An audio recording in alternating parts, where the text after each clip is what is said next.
นั่นบ่มีทหารว่างเปล่าท่านในพลว่างเปล่าตายแล้วเด้อสวัสดีน้องธนพรดังนั้นในตอนนี้ผู้ใดไปตีลาวแดงนะให้พวกเจ้าพร้อมโลดที่เป็นไผกระยาเขาบ่ได้มาตีเจ้าหรอกพ่อเขาไปตีลาวแดงพุ่นเขาไปตีทหารหัวขึ้นกับแก้วพุ่นนี่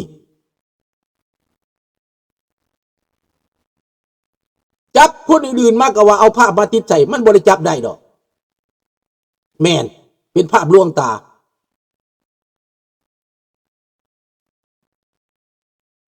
ดังนั้นพี่น้องไผก็ตามที่เขามาตีลาวแดงข้าพเจ้าตบมือให้สะใจกูตีมันตายโลดพวกลาวแดงอันไล่ขามันออกจากแผ่นดินนั่นน่ะประชาชนลาวลุกขึ้นทั้งประเทศสมน้ำหน้ามันพี่น้องเขาหยุดฐานมันไป3 ฐานนั่นน่ะ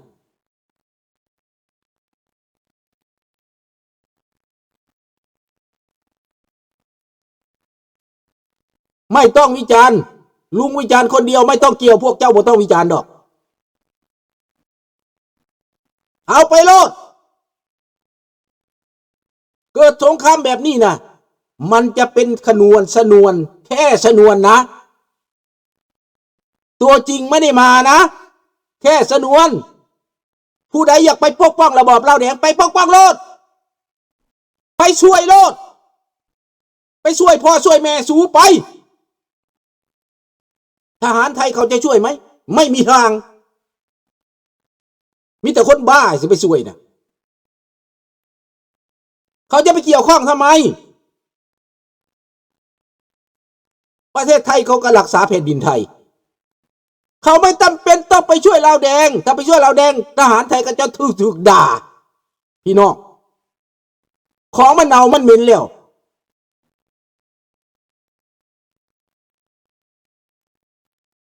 เงินบ่มันจิตตายแล้วตอนนี้นะลุ่มเล่าทุกด้านประเทศมันว่าสงบมีแต่ยาเสพติดมีแต่คนติดยาไปเอาอาวุธจากไผมาได้เอาโลดชูเจ้าเอาจากว่าแดงได้ก็เอาจากกะเหรี่ยงได้ก็เอาจากพม่าเอาได้เอาจากไผก็เอา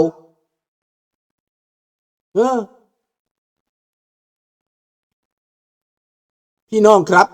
คนไทยครับทำไม่รู้ไม่ซี่ไม่ต้องสนใจไม่เห็นไม่รู้ไม่จักไม่เข้าใจใครก็ตามปล่อยใส่โลดกัดมันโลดจัดการลาวแดงมันคือขี้วัดขี้โม่เถอะให้มันดับศูนย์ไปโลดพวกนี้นะดับโคตรมันไปโลดพวกทหารลาวแดงที่บุจักอีโนอีเนนะไปรับใส่เขานะพวกเจ้าได้อาวุธแล้วกับโตนเข้าป่าไปหาพวกนั้นโตนเข้าป่าเพื่อชาติมาต้องเริ่มต้นแบบนี้โตนเข้าป่าไปหาพวกนั้นไปซอยเขาไปจัดตั้งกองกำลังขึ้นมาได้แล้วตัวนี้นะเป็นโอกาสแล้วพวกเจ้าถามหาว่าอาวุธอยากได้อาวุธลุงอยากได้อาวุธคอยบ่แม่นคนที่ประกอบอาวุธให้เจ้าประกอบเองเจ้าบ่มักเดี๋ยวนี้อาวุธมันมาหาประเทศลาวแล้วไปทำไมเฮ็ดตั้งตีแลนไปเบิ่งแล้วก็ลอยไปอยู่หุ่นแหมมันสิขนทหารขึ้นไปโอ้ยบักผีดิบช่วยขนรถถังขึ้นไปตามทางสิไปหลบถ้าเขาจะจัดการมันให้มันขนขึ้นไปละลายก่อนแล้วดักทางมันขนทหารขึ้นมาจัดได้รถมันน่ะเรียบร้อยสกัดกั้นมันไว้ทางมันไปน่ะเรียบร้อยพี่น้องสมัยรู้เหตุสงครามเนาะแม่นแล้วมาแคนาดาแล้วมันเอารถมาน่ะทางโค้งมันขึ้นน่ะจัดการมันโลดเบสิซิฟถังใส่กับรถถังกับปีนลงหวยมันเลยแหละมีหยังทหารมันก็ตัดหน้าตัดหลังมันก็แตกทับแหละพี่น้องในโขกในหิวมันยังขึ้นมาบ่ได้มันสิเอารถขึ้นไปช่วยกันว่าซั่นโอ้ย มันสิมีหยัง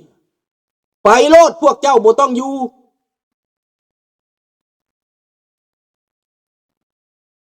ตกลงฝ่ายนั้นแมนฝ่ายฆ่ายาเสพติดหรือกลุ่มต่อต้านรัฐบาลไม่จักไม่รู้กลุ่มใดก็อย่าว่าจะต้อนล่าแดงพวกเจ้าอย่าไปถามหากลุ่มไม่ต้องถามหากลุ่มใครฆ่าลาวแดงใครจัดการลาวแดงเอาเลยระบอบคอมมิวนิสต์ยืมมือเขาก็ได้ยืมมือผู้ฆ่ายาเสพติดจับการกับลาวแดงก็ได้เห็นบ่ล่ะพวกเจ้าสิไปถามหาว่าคนดีหรือคนบ่ดีสงครามไม่มีดีทั้งนั้นแหละเห็นบ่ล่ะ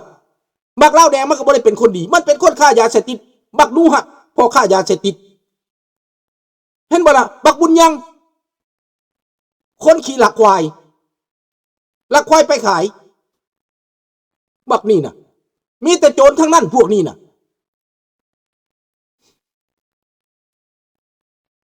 เห็นบ่ดังนั้นอย่าสนใจพี่น้องตอนนี้มันเกิดแบบนี้ล่ะเป็นโอกาสพี่น้องเอ้ยเป็นโอกาสที่จะให้มันสั่นคลอนระบบอันนี้ซีเมนต์ไผก็ตามข้าพเจ้าตบมือให้โลดอาวุธจากไผก็ได้เอามาโลดเจ้าอาวุธจากโจรเจ้าอาวุธจากพ่อค้าเจ้าอาวุธจากไผก็ตามจัดการก่อกองกำลังขึ้นมาเขาจะไปบอกมันบอกฟังดอกพวกบ่มีศาสนาพวกบ่มีประชาธิปไตยพวกไม่มีสิทธิมนุษยชน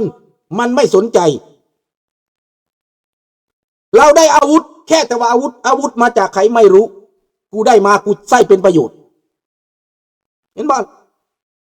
กองกำลังที่เข้ามาเยอะๆนะเข้ามาเยอะๆให้มันเข้ามาเยอะๆจะเป็นว่าแดงเป็นอะไรก็มาโลดจัดการกับพวกลาวแดงกันจะเป็นพี่น้องกะเหรี่ยงก็มาโลดซอยแน่มาซอยพี่น้องลาวจัดการกับระบอบเผด็จการนี่แน่สิเป็นลูกน้องเจ้ายอดเซิกบอกก็มาแต่ตามข้าพเจ้าได้ยินนี้อันนี้เด้อข้าพเจ้าสิเว้าสู่ฟังมีกองกำลังอันหนึ่งที่บ่พอใจรัฐบาลลาวลูกน้องสุพรรณวงศ์เก่าอยู่ในนั้นอาจจะมีเจ้าแขวงบัวคำอยู่แขวงสวรรณเขตเราถึกจับเราถึกกล่าวหาเราถึกใส่ความจับเราไปขี่ใส่กระบังไม้พางสบายดีท่านร็อกกี้จับเราไปขี่ใส่กระบังไม้ฟางในเมื่อปลดปล่อยเรามาแล้ว สั้นก็ถือปลดหาเรื่องใส่ความบัดเดี๋ยวนี้เขาสวยโอกาสร่ำรวยกว่าหันบ่เห็นจับเราเครียดแค้นเราไปอยู่น้ำพวกเจ้ายอดซึกเราไปอยู่น้ำพวกกะเหรี่ยงเราก็เอาคนเราไปอยู่น้ำพวกกะเหรี่ยงเราก็เอาคนเราไปอยู่น้ำพวกวาแดงก็เป็นได้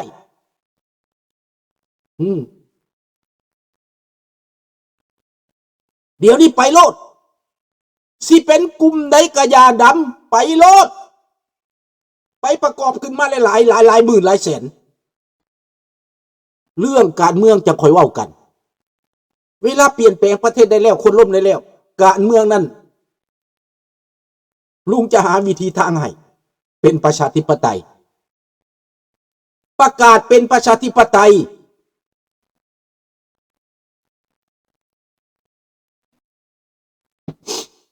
อยู่ใสสู่อยู่หันเห็นบ่ล่ะ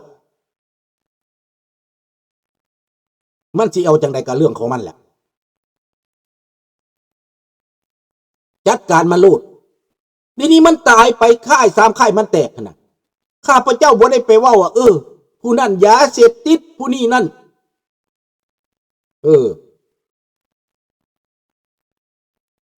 ดังนั้นคนที่ต่อต้านรัฐบาลท่านน่ะเป็นโอกาสของพวกเจ้าแล้ว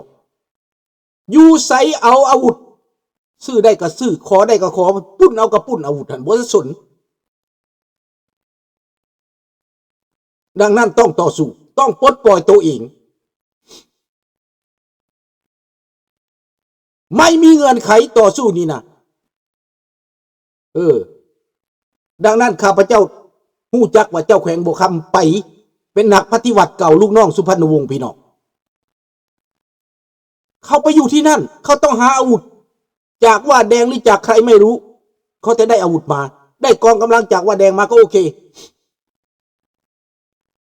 เงินทำสงครามมันจะเงินอะไรก็ทำไปได้เพราะแต่ว่าเขามีจิตใจเป็นประชาธิปไตยหลังจากจัดการกับระบอบนี้แล้วจังค่อยเปลี่ยนเป็นประชาธิปไตยพี่น้อง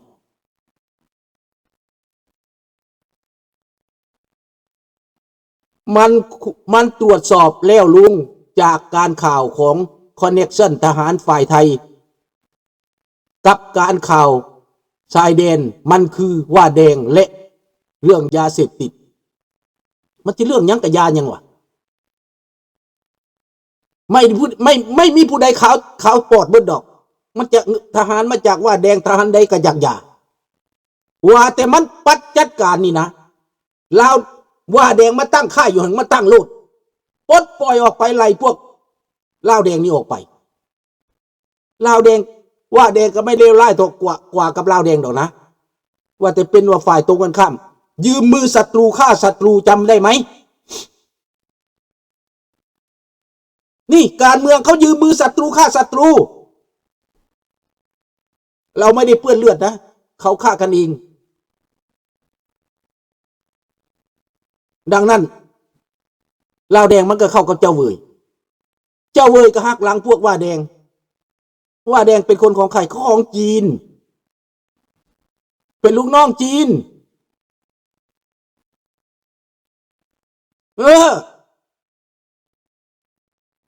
มันเป็นลูกน้องจีนก็เป็นคนส่งสร้างทั้งโจรสร้างทั้งผู้ร้ายสร้างทั้งค้ายาเสพติดสร้างทั้งนักเลงแม่นจีนเฮ็ดมาเบิดพี่น้องมันสิมาครอบครองแผ่นดินอันนี้ดังนั้นพวกเจ้าอย่าไปสนใจว่าอันใดว่าแต่เป็นปืนมันจะปืนของไผกะอย่าเอาโลดจับขึ้นมาจัดการกับศัตรูของชาติในตอนนี้คือระบอบลัทธิคอมมิวนิสต์และลาวแดง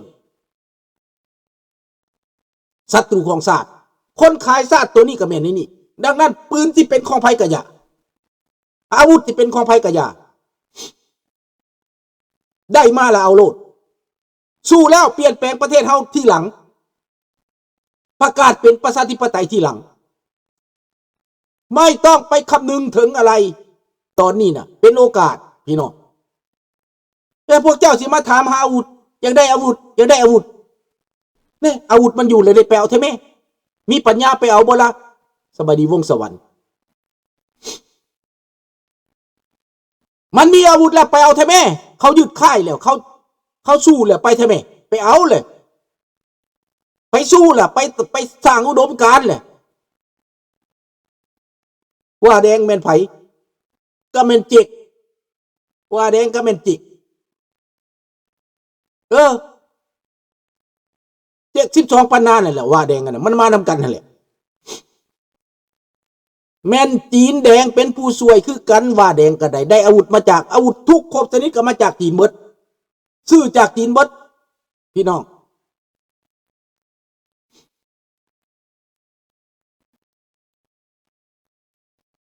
โอ้ยลุงบ่อยากเว้าดอกเด้อนะบ่ต้องไปเว้าเด้อเคซีเขาก็ฮู้กันอยู่แหละฮู้กันอยู่มันบ่มีผู้ใดดี 100% ดอกแต่ต้องจัดการกับกองทัพลาวแดงนี่ก่อนเฮ็ดให้มันไปบ่ได้เฮ็ดให้มันล่มสลายก่อนแล้วจังสร้างประชาธิปไตยพี่น้อง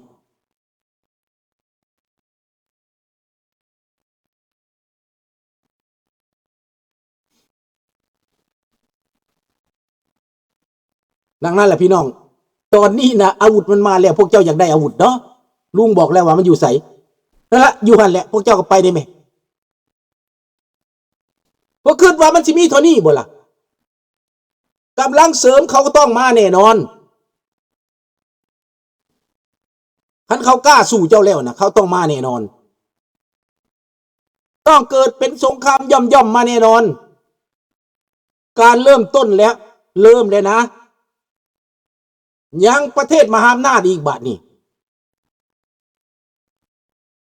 เจ้าเห็นบ่อเมริกาสร้างตาลิบัน